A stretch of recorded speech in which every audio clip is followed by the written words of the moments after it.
Orang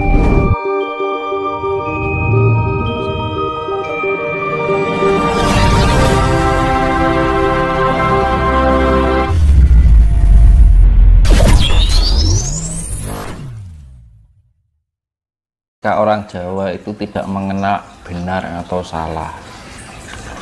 Tuh.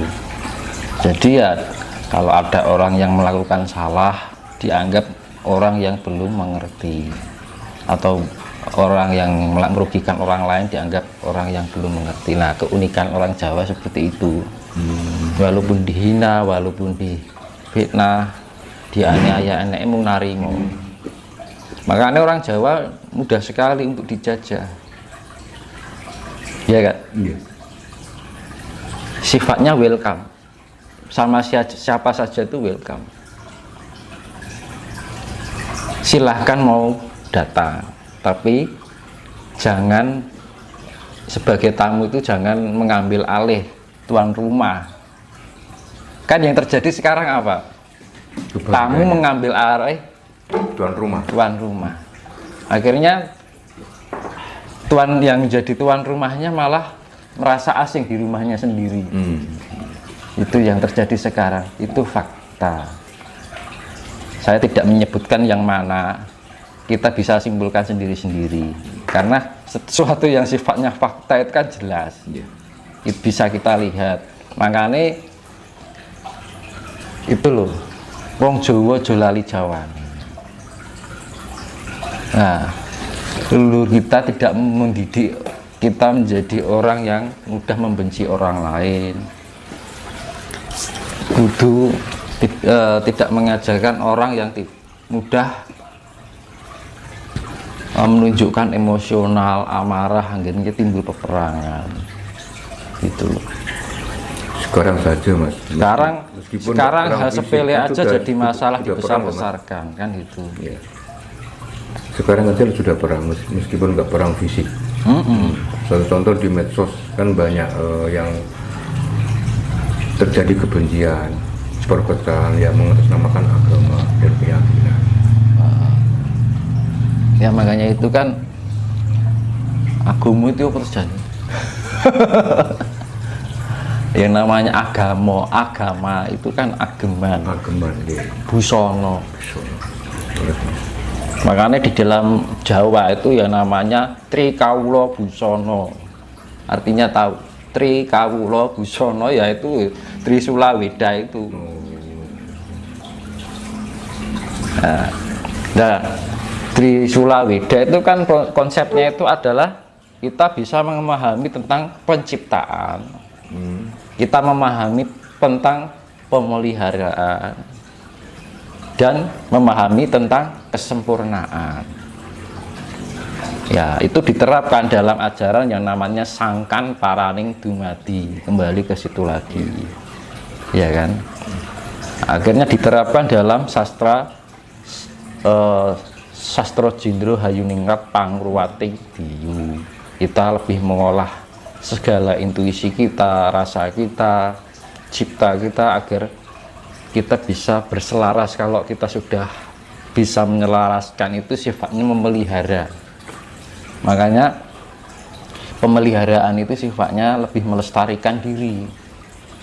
Nah, kalau sudah lestari itu yang namanya indah, beautiful. Jadi keindahan di dalam kepribadian, kan itu. Mungkin kepercayaan yang berjalan sekarang yang lagi mayoritas itu tidak mendidik seperti itu, hanya mengarah pada ini benar atau salah. Tapi kalau orang Jawa mendidiknya sesuatu yang membuat diri kita menjadi pribadi yang indah. Kalau indah kan enak disawang, kita ngobrol juga enak kan ngono. Nek wong arogan sih ngomong salah sidik jadi perkara tersinggung, ya kan, terlalu benar dengan apa yang dia yakini. Kalau orang Jawa fleksibel, kayak karet, kayak air, sifatnya seperti air. Dimanapun tempat berada, air itu mau di dalam, mau berliku-liku, dalamnya itu atasnya tetap datar. Itu sifatnya orang Jawa seperti itu, air sifatnya. Tenang tapi menghanyutkan. Ya sifatnya datar, nggak lebih nggak kurang. Arming dimanapun berada sifatnya datar. Orang rumongso keduran, yora di dalam kita selalu menempati dimanapun ruang itu, iya kan. Air itu kan walaupun dataran kedangkalan atau dalam itu dia mengikuti, tapi atas ya tetap datar. Itu simbol dari orang Jawa seperti air. Mas, kita kembali ke yang bahasan tadi Mas tentang ajaran Budi. Nah itu tadi, saya dulu pernah jelaskan di video yang awal-awal dulu. Nanti kalau sudah timbul ajaran Budi, semua bahkan dunia kan mengakuinya Mas. Jadi tidak Nusantara saja yang mengakuinya, betul Bang ya? Apakah itu Mas yang kalau saya berpikirnya gini, Jawa menjadi mercusuar dunia itu? Kalau saya berpikirnya gini, gimana Mas? Andai saja ya, saat ini atau tahun-tahun dulu Jawa ini nggak hilang, budaya Jawa ini loh, ajaran Jawa ini nggak hilang, dan mungkin semua orang di dunia ini mendalami ajaran Jawa, kayaknya nggak ada kehancuran alam ini, nggak akan mungkin ada bencana-bencana sekarang ini, pasti. Andai saja, itu loh. Andai saja dari zaman kerajaan sampai sekarang, kalau budaya Jawa ini masih terlestarikan sampai sekarang, mungkin nggak ada bencana alam kayak yang terjadi sekarang ini. Berarti menjadi dasar utama apa akhirnya terjadi bencana ini? Moralitas kemanusiaan manusia itu sudah tipis. Ekologi manusia itu, pengetahuan tentang ekologi manusia itu sudah tipis. Tipisnya hubungan manusia dengan ekosistem dan alam semesta. Kalau orang Jawa menghormati hewan, menghormati tumbuhan, pohon, laut, gunung, semuanya dihormati. Berarti logikanya Mas, terjadi bencana seperti saat ini itu karena orang Jawa, bahkan orang Nusantara lah, orang Nusantara itu sudah kehilangan jati diri Mas, sehingga terjadi dampak seperti ini. Sebagian besar. Nah, makanya beruntunglah bagi orang-orang yang masih nguri-nguri budayane leluhur. Itu sampai lali rata sumber kedua. Tapi zaman sekarang Mas, orang itu kalau menguri-nguri budaya leluhur, ya kan, dianggap musyrik, dianggap syirik. Nah, berarti kan nyalahke. Iya betul, salahkan. Itu bukan konsepnya atau ajaran orang Jawa. Jadi nek wong nganggep musyrik kuwi dudu wong Jawa, Mas. Ngono. Campuran Jawa. Ragane raga Jawa. Apa, Mas? Ragane raga Jawa. Ning wis kelebon. Ngono lho. Iya ta? Wong Jawa lali Jawane, uripe saka lemah Jawa ning lali kan. Zaman sekarang banyak menyanyikan lagu cinta tanah air, omongane tok. Allah, namanya kasunyatane ada dalam kehidupan sehari-hari kosong. Jadi jangan hanya sebatas sebuah lagu. Ada kan lagu cinta tanah air ning Indonesia kan itu ono lagu nih, kata-kata cinta tanah air gitu. Sekarang apa dari terciptanya lagu kuwi sampai sekarang itu menjadi lagu, tapi tidak menerapkan hikmah dari lagu itu untuk diterapkan dalam kehidupan. Ngono, ngopo kok dadi lagu tok? Ya mesake sing gawe lagu. Ngono lho. Iya toh? Iya.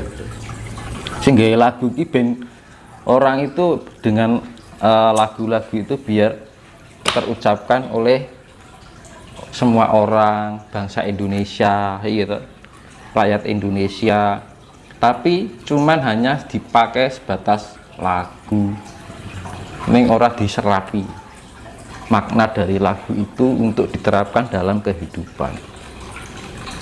Itu Gede Mas.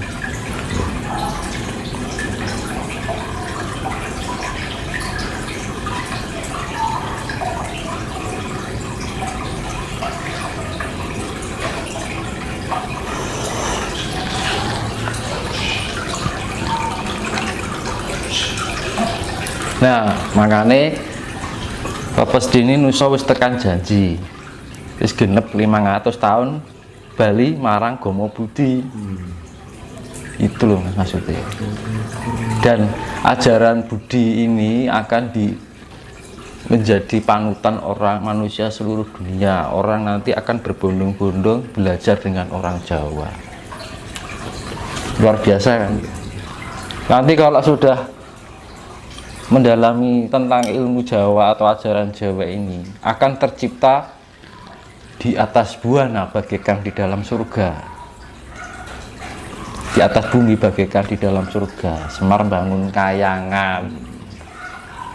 Mas. Jadi situasi dunia besok kalau sudah ada agama Budi ini akan tentrem Mas? Pasti ya? Namanya Hasmoro Toro. Asmoro kasih Toro itu siapanya meluas, merata. Kira-kira masih lama apa enggak Mas? Nah ini sudah tandanya sudah banyak.